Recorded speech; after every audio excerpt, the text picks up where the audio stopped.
craziest bastards I've ever met in my life. I love everyone. What's going on, you crazy bastards? You're back here with Rob Kimball for another WWE Raw review. And tonight we open up the show with Seth Rollins egotistically motherfucking talking all about himself and how good he is, and you can't see me.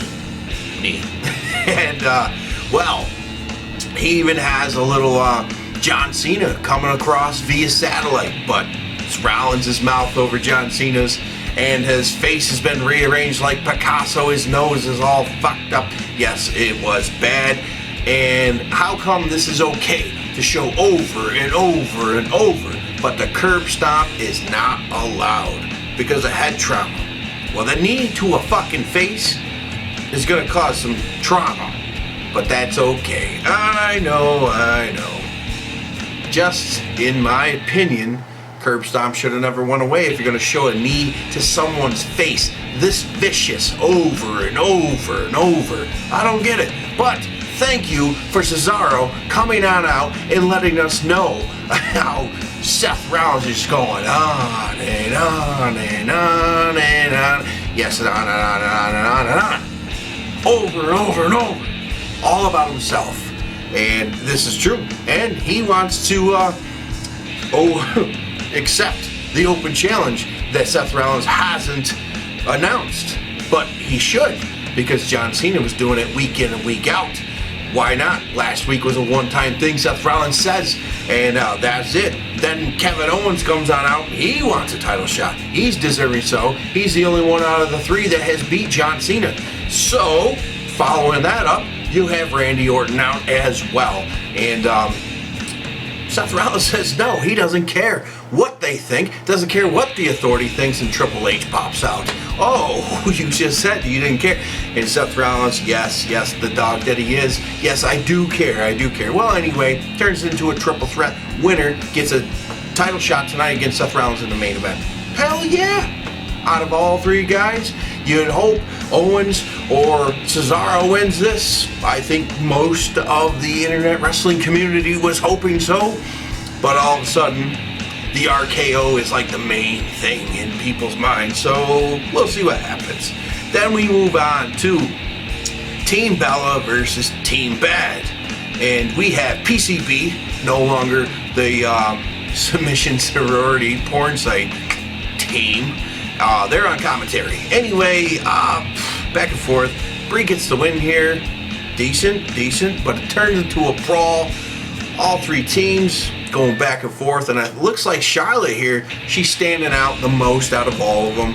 And I thought there for a moment you had Sasha and Charlotte face to face, that you would have like some kind of, you'd think they would have like clapped hands or something, because it is what it is, but it didn't happen. But I think eventually down the road, the respect between the two, awesome shit. And yes, the revolution, the Divas Revolution, the women's revolution is happening, and it's cool. And Paige even said it on Steve Austin's podcast. Maybe even change that belt to the women's championship.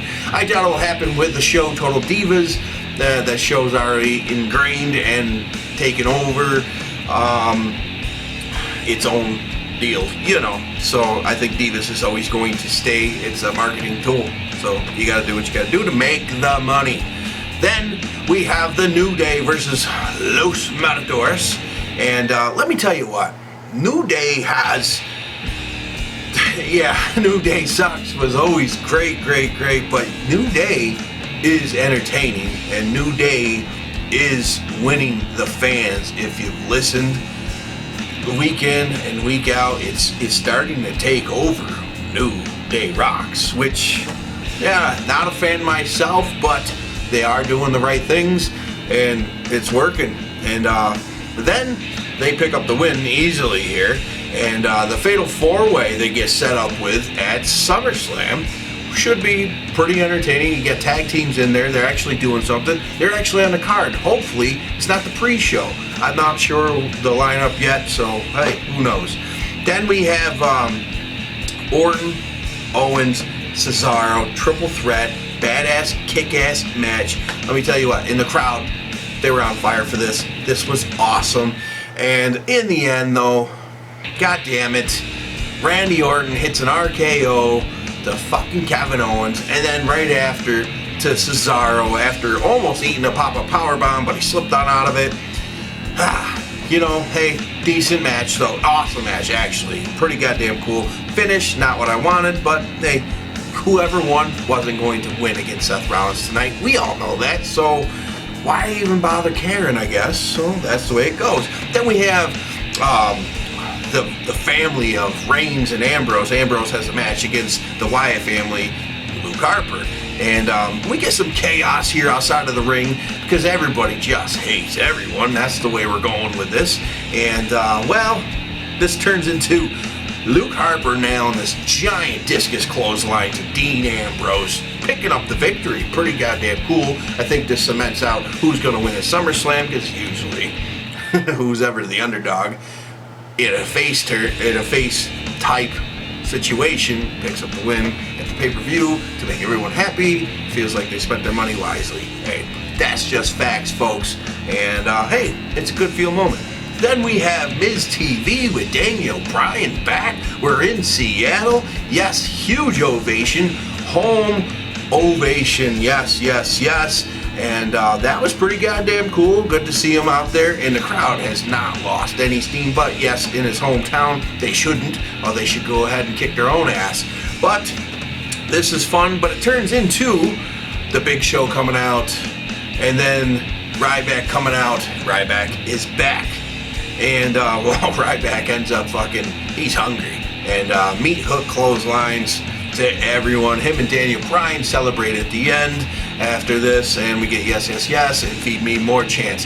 They're both pretty goddamn loud. I'm surprised how loud the Feed Me More chants were compared to the yes chants. Pretty goddamn good. Ryback's over as hell. Yes, he is. So, pretty cool. Awesome shit. And I like it. Then we have Rusev versus Mark Henry for about 7 seconds. Turns into Lana versus Summer Rae. That's that. Summer Rae puts in the accolade to Lana. Wow. Okay, that's that. And now Rusev is on the flag, the Bulgarian flag that drops down in celebration of his victories or whatever he does that he feels like he is on top of. So that's that. Then we have, you know what? A lot of this goddamn Raw just. No, not that good. Anyway, Barrett versus Neville. And, well, the Red Arrow finishes Barrett pretty fucking quickly. Stardust comes on out attacking Neville because he's looking for a hero. The Green Arrow dude, Stephen Amell, is in the crowd. We already know they had tweet fucking back and forth bullshit. He actually comes in after Stardust pushes him, and he attacks Stardust. And, well, anyway, in the end, backstage, you have Stephen Amell, Green Arrow, and Neville, Red Arrow. Stephen Amell is in Triple H's face. He wants a match against Stardust and Barrett at SummerSlam. Well, in the end here, Triple H says, fuck it, that's it, you got it, don't bring a fucking stunt double. You're gonna get ran through. So, and you know what? Seriously, that's the way it better happen. Because if some Hollywood actor comes in and picks up a victory, credibility down the drain. So, kick his ass, badass, Stardust, do it, rock it, awesome. And that's the way it should be. Then, moving on to the main event, Randy Orton versus Seth Rollins for the WWE World Heavyweight Championship. And, hey, decent match back and forth, but Randy Orton nails it. Actually, awesome fucking RKO here with the Seth Rollins jumping in, springboard off the top rope, eating this giant RKO, and then looks like you might have a new WWE World Heavyweight Champion, but Sheamus has something else to say and pulls Randy Orton out, and that's the DQ, and, well, this leads into Sheamus thinking about cashing in. He hits the bro kick to Seth Rollins, goes to cash in, but he's holding the goddamn briefcase, not letting the ref take it. So if the ref took it, he could have maybe picked up the victory. Well, anyway, in the end, he hits an RKO as well. Never did cash in. That's the end of Raw. We're trying to move on to SummerSlam, and this Raw was just small building blocks, but building blocks as well. and lots of filler shit that nobody was aware, like Brock and Taker. You had that, the Wyatts versus Reigns and Dean Ambrose. He likes his beer cold, ice cold. Pretty cool, awesome shit. I like my beer ice cold too. That's the way it goes. I'm thirsty for a brew myself right now. I'm gonna let you guys go, and I will see you next week. We're getting back on track with these reviews, and hey, I feel good. I got things playing. Work has been getting in the way of a lot of shit, but here I am tonight with all of you. You probably see it in the morning because it's like 3 a.m. right now. And you guys need to go to my new website. It's pretty goddamn badass. RobinKimball.wix/Sons of Wrestling. And if you guys have noticed, Vince Russo. If you guys don't know, look into it. This son of a stole my t-shirt design. And then he names his new website The Brand. I've been Robin Kimball Brand or Rob Kimball Brand on Twitter forever. The Brand and then the theft. It is what it is, guys. Follow me on Twitter at Rob Kimball Brand. Peace.